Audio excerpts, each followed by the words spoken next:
Well, good evening, everyone. It is Tuesday, June the 17th, 2014, and we are here tonight to play some Conflicted, the survival card game, on Prepper Chicks After Dark. Luckily, it is almost after dark. Got some static going on there.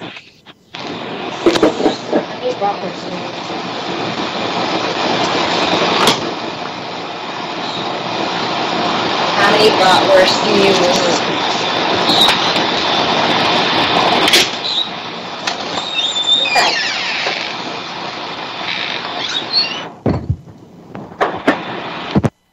There we go. That's better. So, maybe not. So we're here to play some Conflicted, the survival card game, hopefully without all the static. So let's get started here. What is Conflicted? It's a deck of 52 cards that you can get.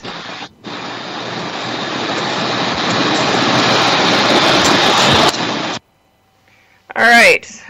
One of our guests seems to have a lot of static. If you guys could check yourselves, please. But we are here to play a card game. 52 cards. Each card has a survival situation on it that you can use to open up conversations within your prepping group. It discusses a lot of ethical and moral questions that a lot of people find tough to talk about. We're going to get into some tonight. So, back with us. Let's get some of our geek on. Geek Prepper, how are you tonight? Oh, I am so sore tonight, but I am ready to party with y'all. So come check us out, geekprepper.org, or listen Tuesday nights and hear all our craziness. You know, I'm half scared to ask you why you're so sore. On Tuesdays are really rough for me. I do Taekwondo workout around lunchtime, and then evening time, about an hour before I get on the call, I do a Muay Thai workout. And I think my coach hates me in both classes. I am beat down every Tuesday. No pain, no gain. Suck it up, Buttercup. That's exactly right, Sugar Plum. And I thought we were going to have to feel sorry for you for a minute, but no, it's my own doing. Isn't going to happen. Back with us, the tried and true Alika. How are you tonight? I'm doing fine. I'm with shtfready.com. You know what we do. We help people prep and share ideas all about prepping. Keep the politics out and focus on the prepping and survival. You heard of the ant and the grasshoppers? Our website teaches you to be the ant. Awesome. Thank you. We enjoy having you every week. The creator of the card game itself, JD, are you with us tonight? And I'm hearing nada. Nothing at all. Okay, well, we weren't sure if he was going to make it home from work in time, but JD always has an open door here. He created the game. You can go to survivallogics.com and check it out. He has 3 decks out now, one based off of G. Michael Hopp's the New World Series books, post-apocalyptic. If you don't have them, get them. Awesome books. But they created a deck of cards off of his books. That's the newest deck out. Then he has 2 prior to that. And just here this past week, the Apple the Apple app just downloaded the iPhone app. So if you have an iPhone, go ahead and go get that. The link is up on his Facebook page and on the website itself. Us Droid fans, we got to wait another month, but he assures me that we will have a deck soon. So looking forward to that. So you guys ready to... Oh, duh. Never mind. Let me back up a second. So our special guest tonight, I'm really excited about making friends with this dude. He was on... The Boys Show last week on talking about something that he's created that, as a prepper, is right up our alley. So we can get into that in just a second. But from South Texas Slingbows, Jason, welcome to the show. Hey, guys, thanks for having me. I think we know who has all the static. Am I that bad? It's you. Oh, man, I'm terribly sorry. Oh, there it goes. You're getting better. Is it getting better? Okay. It is. Yeah, I'm doing this off my phone, sitting on the back porch drinking some ice cold adult beverages. So. Gotcha.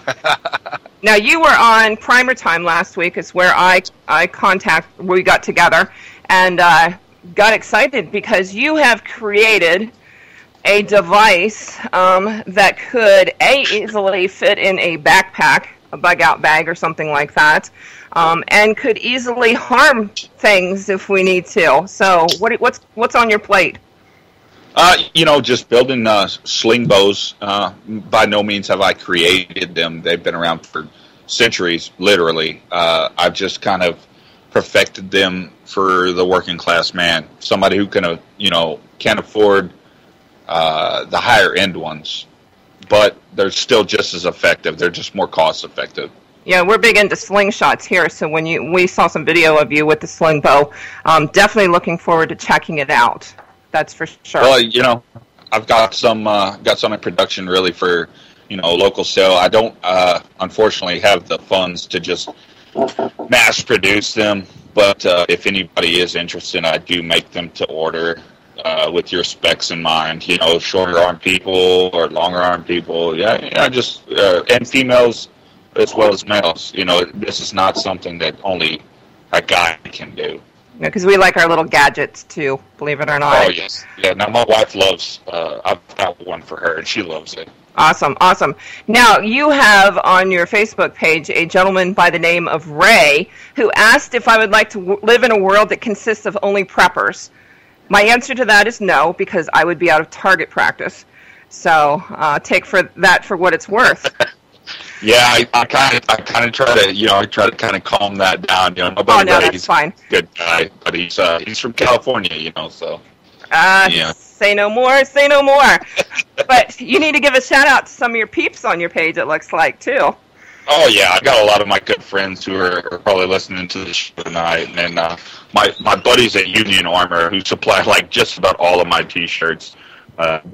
American traditionalist, patriot clothes. They make a lot of come and take it shirts, which a lot of y'all don't know. It's a Texas thing. I know it's older than that, but South Texas, we the come and take it days, and as far as right now, I'm wearing my 3%er shirt, and most of the people listening to the show are going to know what a 3%er is. And just stuff like that. Just hey, Jason. Go ahead. There we go. Watch your speaker because you got muffled there for a minute. Oh, I'm terribly sorry. I probably had my finger in the way. I'm not even gonna respond to that. But yeah. it was exciting too because we were talking earlier. And sometimes this show gets a little it's after dark, so enough said. But you brought up the fact that you actually work in a prison. Yeah, I do. I work in a prison in South Texas. And, it is what it is. It's not what the media portrays. But it's prison. It's not as comfortable as you guess, I guess. Yeah, well, that was the kind of exciting. You regulars that listen in will understand what I mean, but we might have to break out the banana tonight, so pay attention. Big shout out to everybody in the chat room tonight. Looks like we got a full house. Jules, you're awesome for allowing us to make fools of ourselves, as we shall begin to do. So I'm going to throw out the first question, and I saw this earlier on Facebook before we get down and serious. So, really fast, name something, Alika, that you would never do naked. I don't recall this being in the deck, Lori.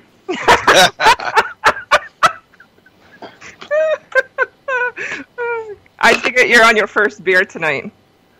Actually, no, I haven't been drinking tonight. That's the weird part. Well, maybe that's why you can't answer the question. Geek. Right? So, say it again. Name something. You would never do naked. That I would never do naked? Yeah. I got no shame. I'll probably do everything. Okay. I don't have anything that I could list. That's why we all hang out together. That's right. The human wang is a beautiful thing. There you go. Geek, what do you think? I would not bushwhack naked. And let me define bushwhack. Go through the woods naked, because thorns are a hell of a thing, and I don't want them in that thing, if you know what I mean. I'm not going to ask for details, but I'll test you on that one. Jason, you got an answer? Yeah, run through a cornfield backwards. Dude, I've run through a cornfield naked. It, like, cuts the hell out of you. What? Backwards. Think about it backwards. It would be a lot worse. Unless that's your thing. Well, I suppose. It's not going to kill you, so hey, you know. Make you stronger. That's right. No pain, no gain. That depends on your lifestyle choices. Yeah. See, this is JD's fault for leaving us unattended tonight. So, let's get on to the first card. And I'm going to pull this one from G. Michael's deck, the newest one, the New World Series. So here we go. And this is probably one of the bigger things that I worry about in Indianapolis. A local gang began to loot and pillage the area after the lights went out. If gangs suddenly went unopposed due to the collapse of society, what steps would you take in order to keep your family safe? So, Geek, what do you think? Gangs are on the rampage. What are you going to do? If they're in my area, I'm going to retreat. I mean, you cannot... A single family, a single prepper group is not going to be able to stand up against a gang on the loose. I mean, they've got the weapons, they've got the crew, they actually have military training. I think we kind of touched on that last week. These people are a force to be reckoned with, and I would just take what I could, fall back. That's time to bug out. That is the time to go. I would agree with that, and they're also in the mindset already.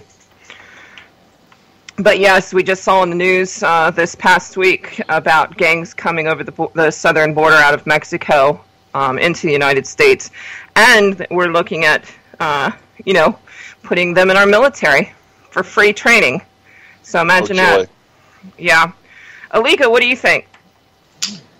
I'm a geek. If I can get the hell out of Dodge, I'd get out of Dodge. But if I was forced to, or if I wasn't able to go anywhere, I would just retreat underground, so to speak. Not literally underground, but disappear into the shadows and only come out at night when the activity is at its least. And hopefully I can stay undetected for the time being. And I mean, if it came down to where I'd have to defend myself, it would have to go guerrilla tactics, because I'm outnumbered, and have to take them out slowly, one by one, and hopefully I accomplish that mission. Gotcha. Jason, anything that you want to add to that? Well, I mean, me personally, what kind of problems are you seeing in Texas right now? As far as problems where I'm at, there's very few. I have a bug out location. If the lights come off here, I'm going. I already know. There's not going to be a wait around to see what happens. I have a fallback location. A lot of my friends and family have the same access to that fallback location. I'm not stupid. I'm not going to try and fight a gang of, people, especially military trained. I'm backing out. I'm going to get to my fallback location with my ammo, with my weapons, with my bows, with my, kayaks. I have a lot of primitive style stuff. So I'm ready. I mean, send them on. They can have whatever is left in my house. I won't be there. How many people, in your opinion, do you think are going to be caught unawares with gang activity if the lights do go out? I would say probably, I would, even in South Texas, where we have a lot of people who own weapons, whether they be bows, whether they be guns, I'm saying roughly probably 85 to 95%. I don't think too many people are ready for what's going to happen, because this isn't a what-if scenario, it's a when-if scenario. So for me, I'm saying probably median 90%. If you guys had to choose two weapons in order to protect your family with during something like this, so two questions. How large do you think you would feel comfortable having your own prepper group? Do you think it needs to be in order to protect yourself? And you get to choose two weapons that you would look at having in your arsenal. What would it be? So, Geek? I would Well, I mean, if I'm just roaming across the ground, like bugging out, I think a fire team size, maybe 5 guys. But if I was defending like a homestead or like a location, the more the merrier. And I would go with, initially go with, common use weapons. So AR-15s, because anybody can shoot those. They're fairly low recoil. They're common. They're easy to fix, like putting Legos together. And shotguns. I mean, I think those are, weapons that people can handle and are familiar with. Okay. Alika? Size a group that you would want and 2 weapons that you could choose. I would say 10 people. Just 5 up, 5 down. What I mean by that is guard duty. If 5 are roaming the perimeter while 5 are sleeping, and then it's easy trade-off. Or you could easily split it up into 2 groups or 5 groups of 2, however you want to do it. I think it's just a nice round number to ensure security and defense. But of course, the more the merrier. Weapon-wise, I would say crossbow. Go all Daryl on everybody and get a crossbow. It's silent. For the most part, I think you could reuse the bolts for a good amount of times before you'd have to chuck them or get rid of them. And I would be with Geek as far as AR-15. It's probably the most common assault rifle out there. The ammo would be easy to scavenge. Do you think a group could be too large?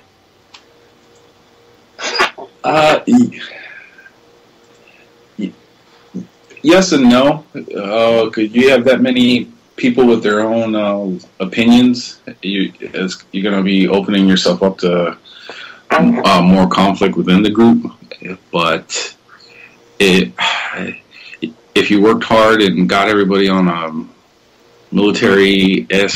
paramilitary mindset and had everybody, lockstep with the same ideas, the conflict would be minimal at best, and you could easily squash whatever would come up.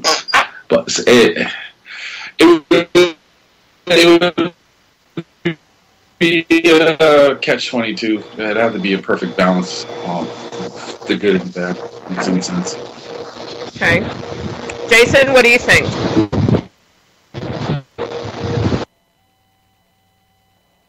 Hello.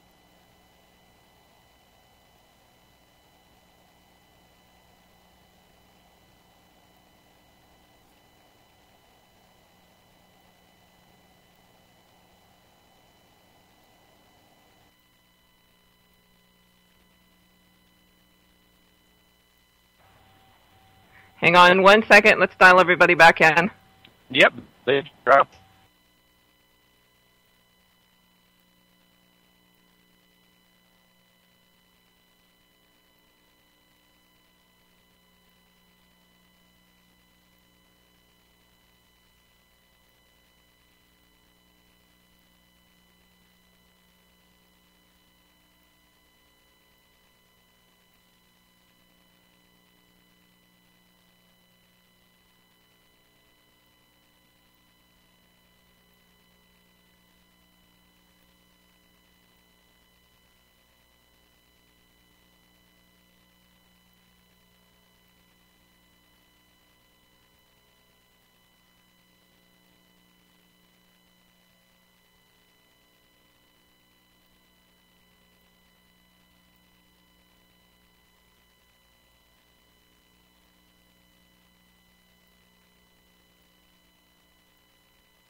And as far as weapons, I guess it would have a lot to do with whether or not you were talking about in a long-term situation or a short-term situation. I have my guns, with sufficient ammo. Yeah, I would love to use my guns, but I got to realize that eventually they're going to run out. So I'm most likely going to go, for my personal choice, my sling bow, because I really think effectively I could do some damage. And what can you take down with that, in your opinion? Well, I mean, there are people on, that I've seen, they've taken down bears, moose, so if they could take down a bear, without a doubt in my mind, could I not take down a human? I mean, you guys, you saw my video. You saw me drop, hitting a target at 20 yards with more than 3 inches of penetration with a field tip. If I'm using, a broadhead, it's going to cut through a human at 20 yards, no question in my mind. I don't care how tough you are, how much you work out. If a broadhead goes through you, you're going to fall. And in other personal, I got to look at it like this. I need a long-distance weapon, and I'm going to need a hand-to-hand combat weapon. I would say possibly a tomahawk, a Native American-style tomahawk. They work great. They can also be used as a long-distance weapon if need be, or a nice, solid, thick machete, because you can't go wrong with a good, solid machete. All right, so some hand-to-hand going on there. Nice. I'm looking forward to getting the sling bow, quite honestly. Well, don't worry about it. I'm gonna get you guys one here in the near future, hopefully.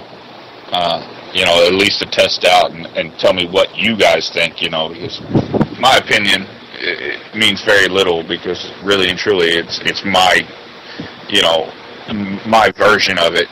Like I said, it's not a creation of mine, because I've taken what other people have done and I've modified it to what I think is beneficial for everyone. But I can't wait to have y'all with one. Yeah, well, we're about supporting, family-owned businesses here in the United States, so that's always important.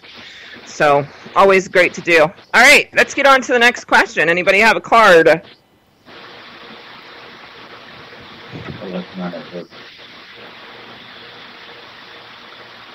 I don't. Go ahead. You see a wave of men in orange inmate suits walking down the street towards your home. They have pipes and makeshift clubs in their hands, but they do not seem to be breaking into any homes or bothering anyone. At this distance, you could take most of them out with your AR-10, but once they get close, you'll be overwhelmed if they try to jump you. Do you take the chance and let them pass, or do you start shooting people who have done nothing to you, and why? Okay. Jason, you want to go up first? Well, I mean, unfortunately for me, in Texas, somebody in an orange jumpsuit doesn't really ring a bell, because we don't use orange jumpsuits. But I got to figure in my head that they're criminals. Obviously, they've done time. And if they're walking down the street with weapons, they're obviously a threat to someone. Now, I've got to figure if there are that many of them, and maybe there are some people in my neighborhood who are still alive and they've survived, and I want them in my group, I've got to do my best to thin the herd. Take out the strongest, the threats I seem the strongest at the beginning. So, first I probably take out a couple of the big guys and then some of the guys with the best weapons. Chances are, with guys like that, when they lose a leadership role, when they lose somebody who's in charge, they're going to scatter. Well, let me ask you your opinion, since you do work in the prison system. If you saw a group walking down the street, is there a way that you think you could identify who the leaders were? Yeah, you can always tell the leaders, as far as at least in the work environment that I'm in, their heads held up high, they don't look down, they don't look back, it's always a forward stance, they're always looking forward. They have a sense of command about them. But you'd be surprised. Sometimes, you think, hey, this guy's in charge. And it turns out it's not the biggest guy, it's not the strongest guy, it's not the most, it's the guy with the brain. So, you gotta kind of, it's something you would have to observe. You couldn't just see a group of guys and then open fire immediately. You would definitely have to watch them for a small period of time to kind of see who's giving the orders, who's telling this guy to go there, who's telling that guy to go there. Because 9 times out of 10, it's not always the biggest guy, it's the smartest guy. It's the guy who's got a game plan that's running things. Okay. Alrighty. Good. Alika, what do you think?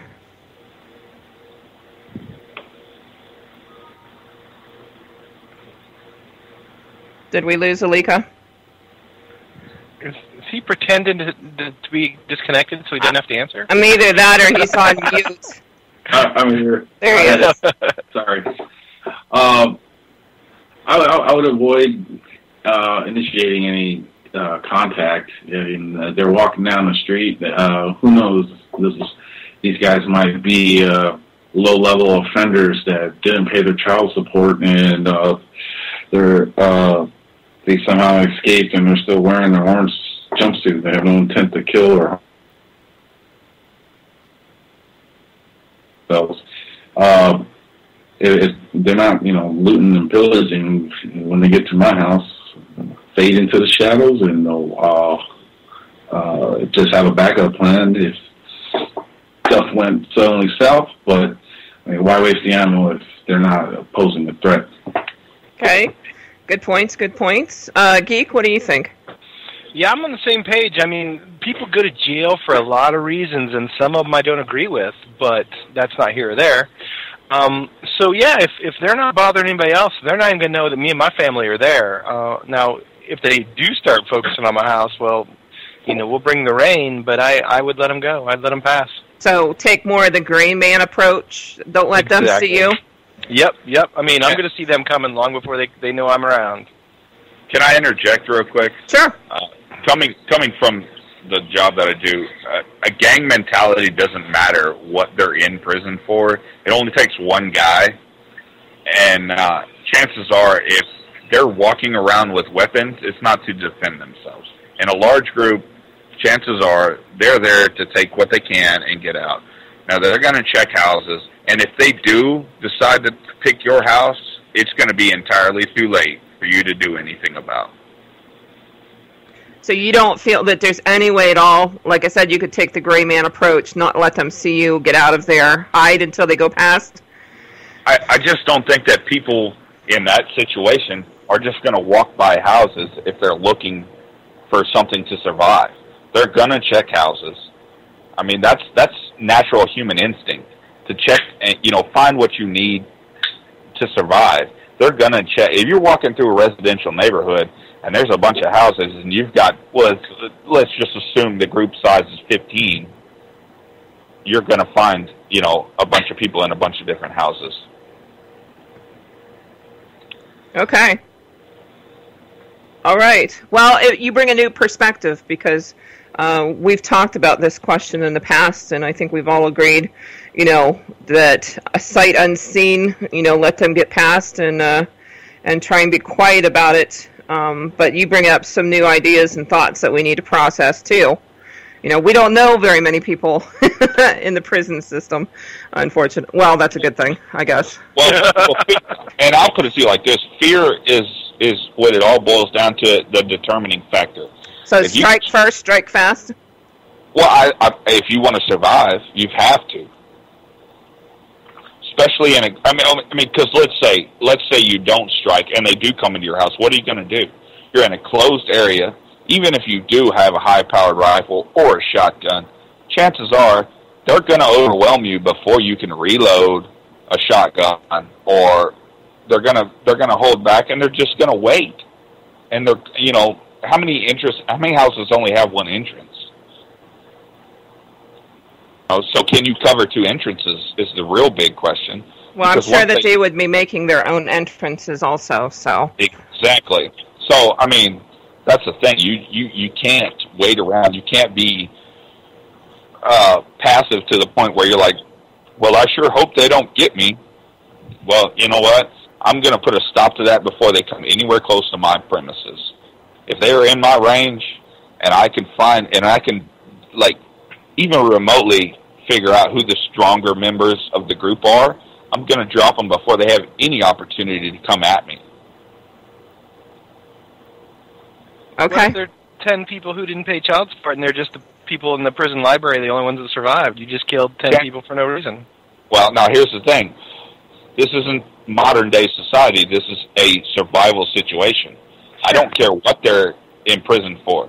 If they're coming at me and they look threatening, you said they're carrying weapons in their hands. But they're not doing anything. They're passing houses. I mean, why is your house? Because I'm not willing to take that risk. I have a wife and a child. I'm not willing to take that risk that they picked my house. This is not everyday society. This is not law-abiding citizens. These are people who are trying to survive just like I'm trying to survive, and I will not be a statistic, whether it's now or in the survival situation. Well, let me ask you. Let me throw you guys a curveball.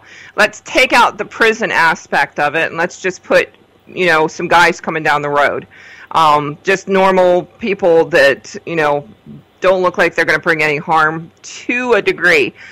Are there ways that you think that you can make your house look like something they, if they're just passing down through, what do you think is going to set them off to approach your house, and what could you do in order to make them just keep walking by? Geek, what do you think? I'm sorry, could you repeat the question? One day I'm going to beat you. I know. I'm no, sorry. I know. No, that's fine. So let's take the prison aspect out of it. You've got a group of guys, let's say 6 guys walking down the road. And you need to make your house less appealing than your neighbors, let's say. So what do you think you can do in order to make that happen, to make them just keep walking past your house and maybe pick out somebody else instead? Light discipline, sound discipline, some creative measures to make your house look already looted. So, fake burns, break out some windows, throw a bunch of shit in the yard. I mean, make it look like your house is already done. You fled and took everything of value and people already picked it apart. Or, and just, but I mean, if I see a group coming, I'm gonna fall back. They can have the house. Me and my clan will be, hiding in the woods somewhere on a hill watching the house, and if they take it, so be it. We're not there. Alika?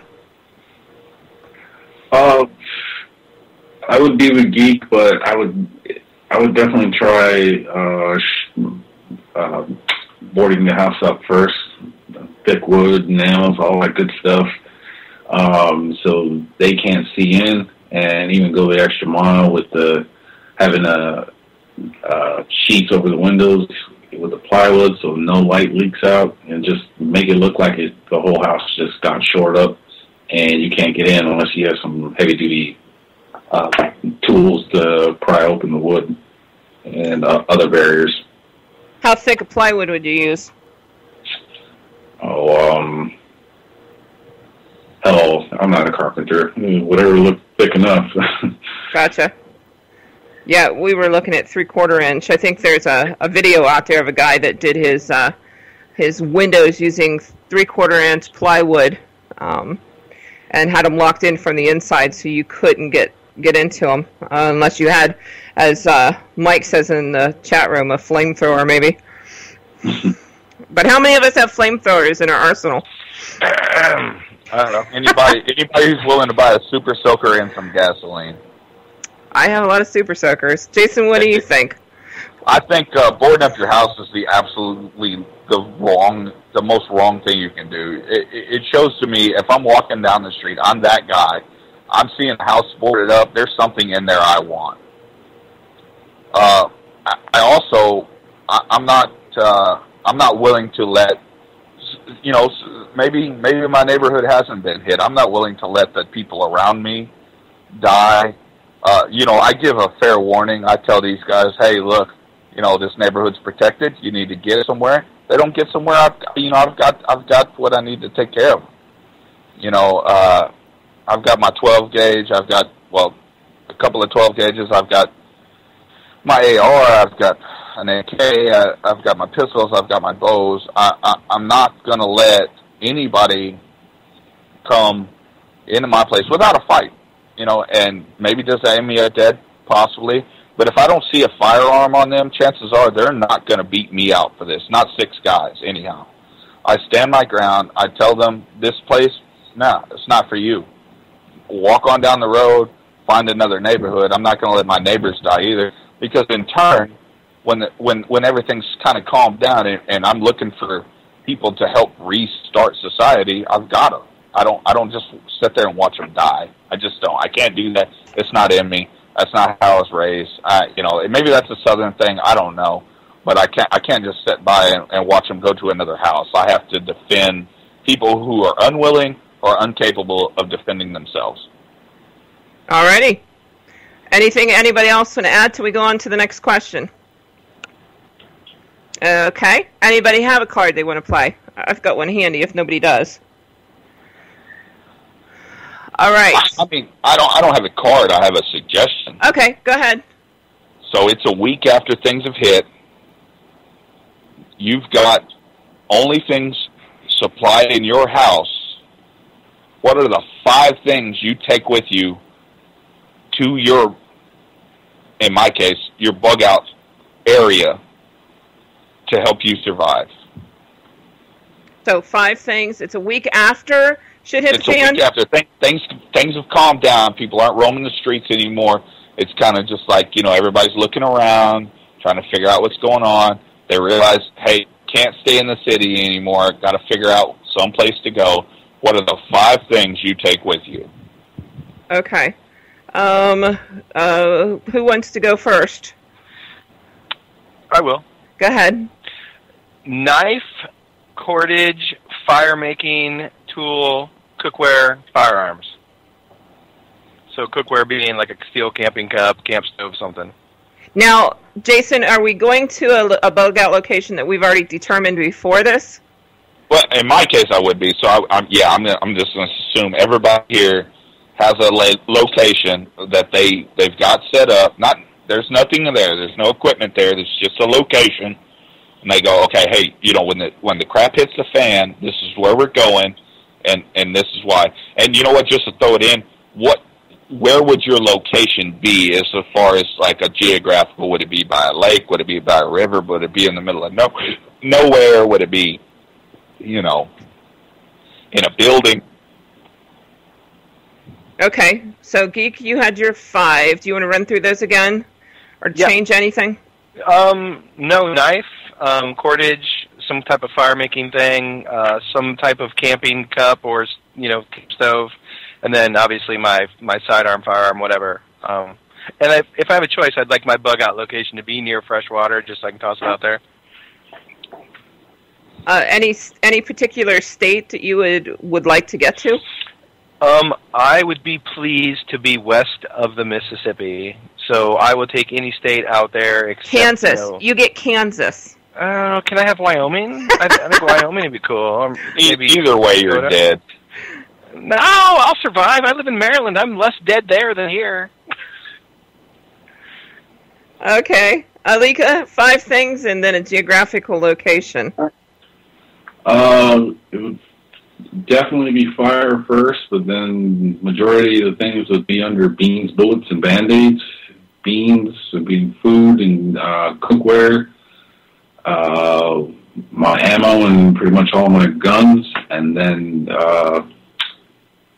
whatever medical supplies I can gather up, along with the toiletry items, toilet paper, soap, shampoo, that kind of stuff.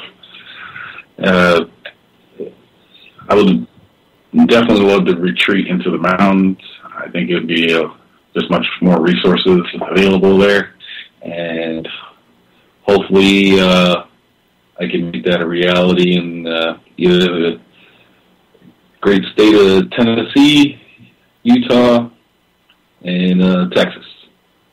Okay.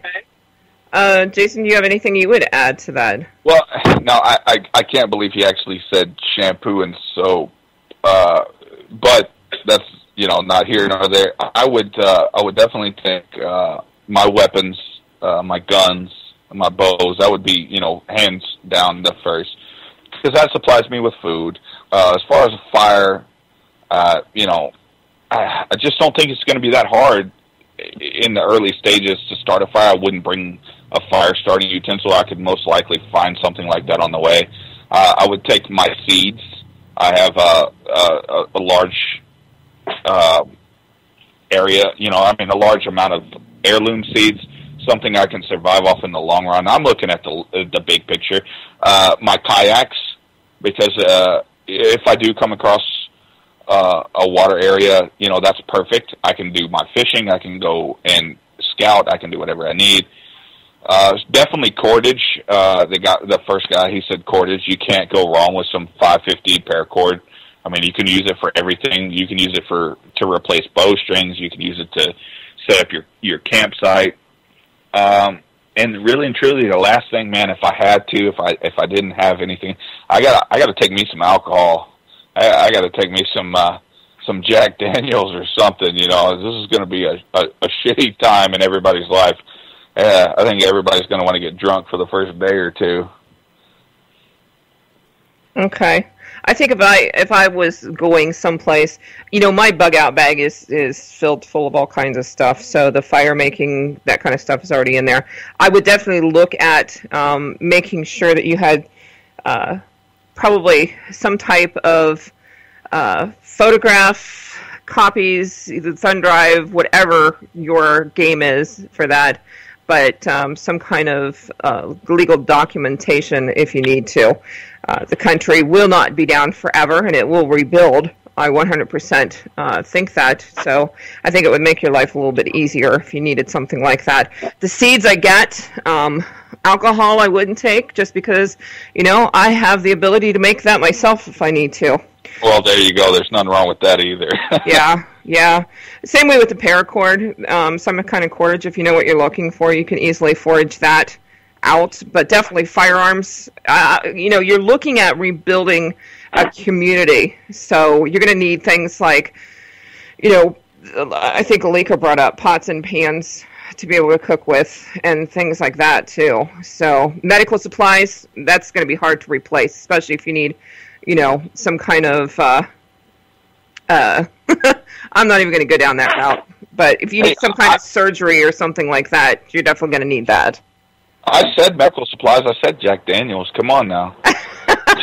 That can't cure everything, though. Well, it can. It'll just bring on death. But, you can easily make vodka and stuff from potatoes if you need to, so... Vodka, I'd definitely be a lot worse to deal with in the apocalypse if I was drinking vodka. Tequila. Hey, you're doing some out in the bush kind of surgery. You take whatever the hell you can get, This is true. Yeah. So definitely some good ideas there.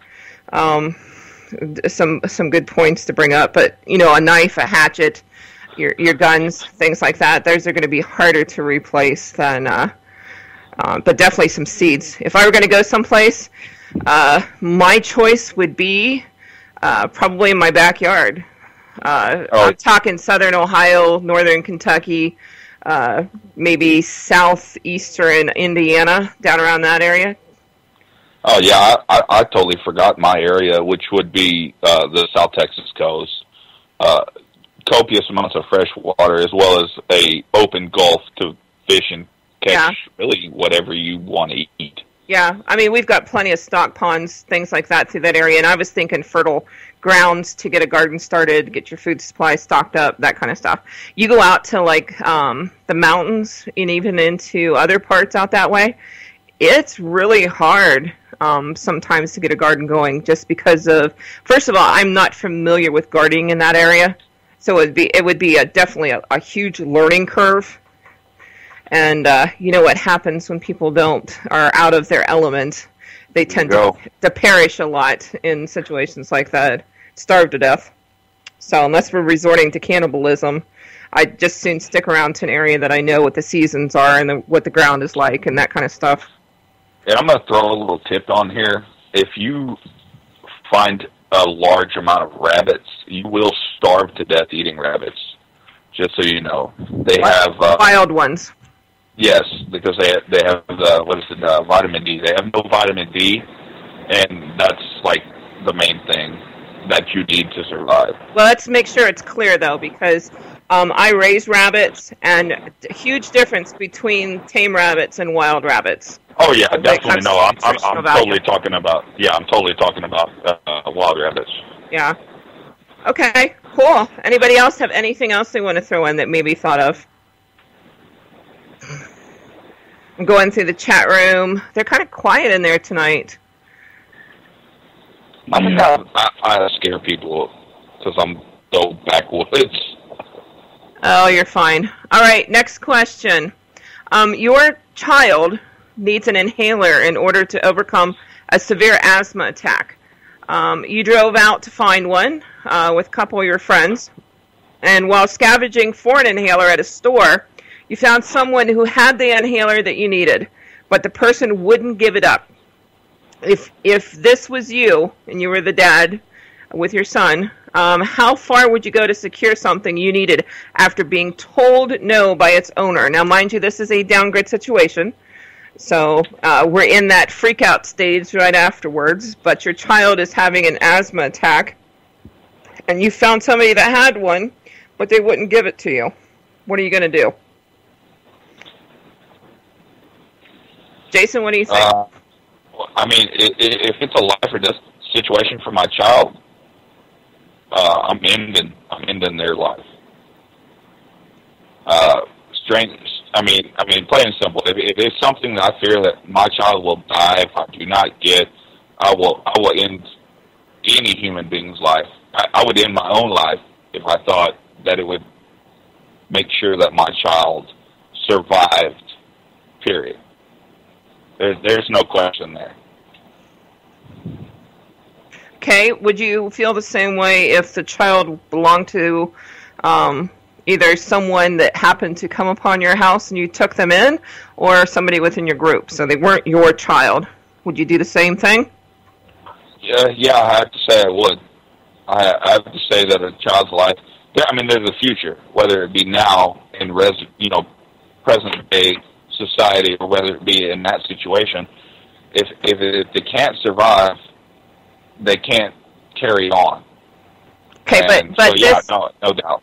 But this child already has an issue, and it's questionable if he's that bad that he has a future anyways. Would you still go about doing that? Yeah, most likely. I got a soft spot. I mean, I've got a almost 7-year-old little boy, and unfortunately for me, he has no health problems. But if it was mine, or if it was yours, or if it was my neighbor's, I don't think I could. I don't think I could just let him go without. I couldn't. There's no thinking about it. I couldn't let him go without. No. So yeah, that would be no problem for me. Okay, Alika, what do you think? I would definitely try and use the power of persuasion as far as, find out, well, why does this guy have the inhaler? And does he have a sick kid?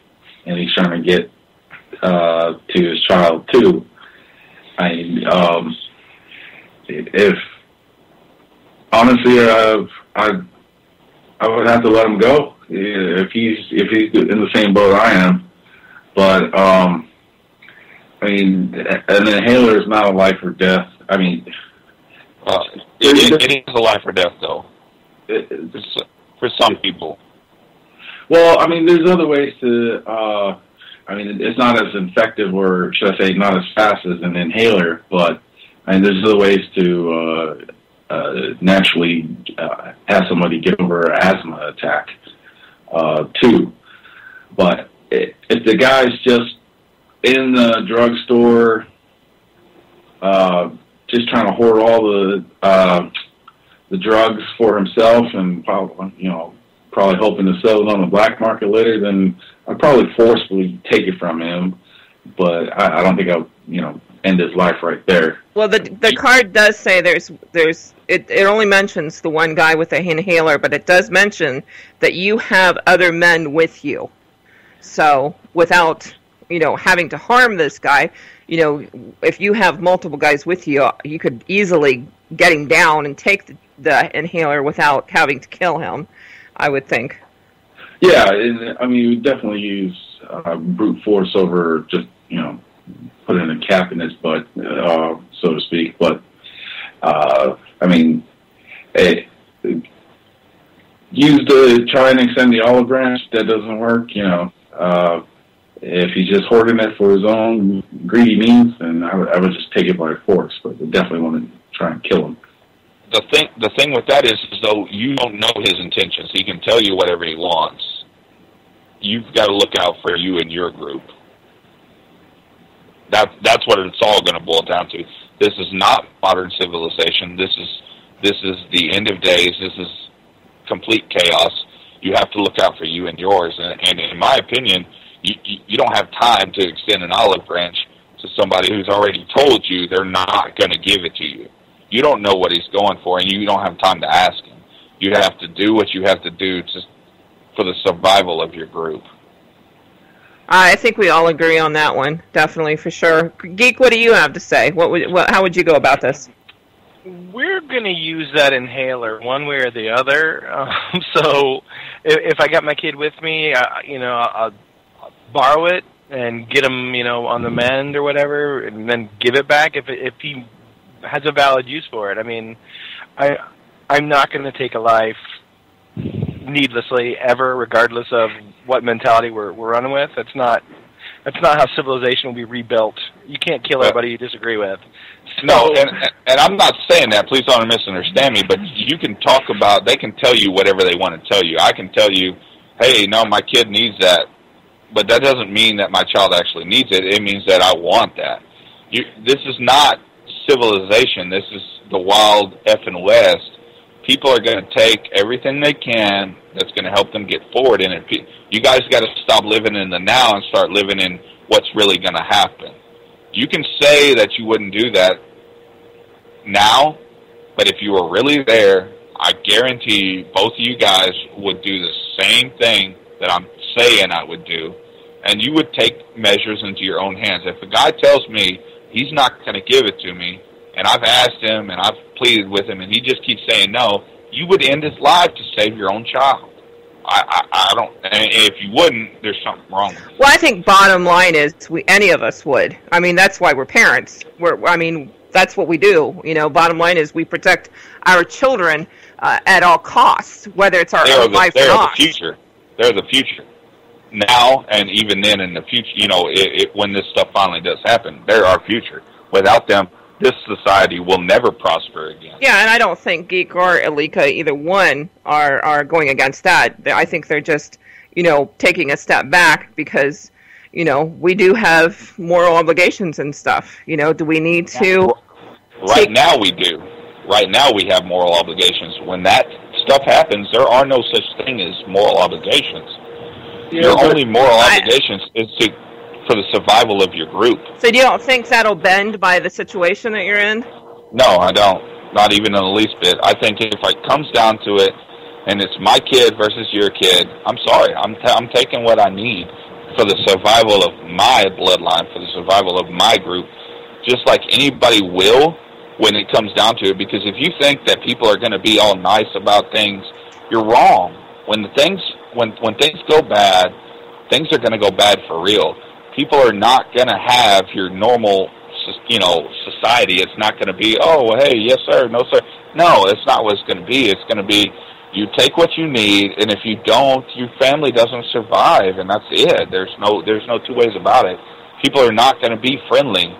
I think we all agree with that. I just think that if, depending on the situation, if I run up against, the pharmacist who's this little, and I'm going to use the term, bald little geeky guy with glasses that I could easily overpower, I might not, just instantly take him out. I think that I would look at other means of maybe securing the inhaler before it got that far.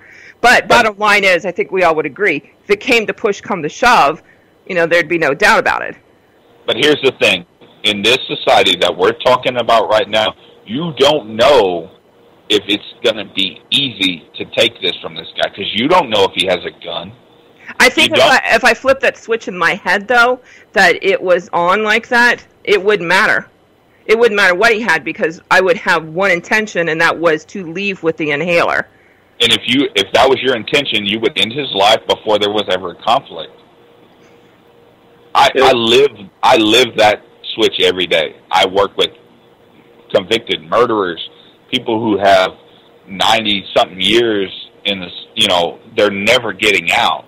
Trust me when I say that when it comes down to primal instinct and your object is to save your child, I don't care what that guy tells you, you're going to do what you think you need to do to take it. Yeah, and I'm not even talking about having a conversation and basing off that. I'm talking about situational awareness and gut feeling more than anything. Well, and that's the thing. You can't always trust your gut. You have to go with your brain. Your brain is, that's what runs your body. If you walk up on a guy and he's got what you need, and it's this situation we're talking about, you got to do what you got to do to take what you need for your group to survive. And yeah. I'm not trying to say I'm a nice guy. You know, I'm an ass. I've always been that way. But what it's all going to boil down to is that my group will survive, and if their group doesn't, well, you know what? I'm sorry. I'll pray about it.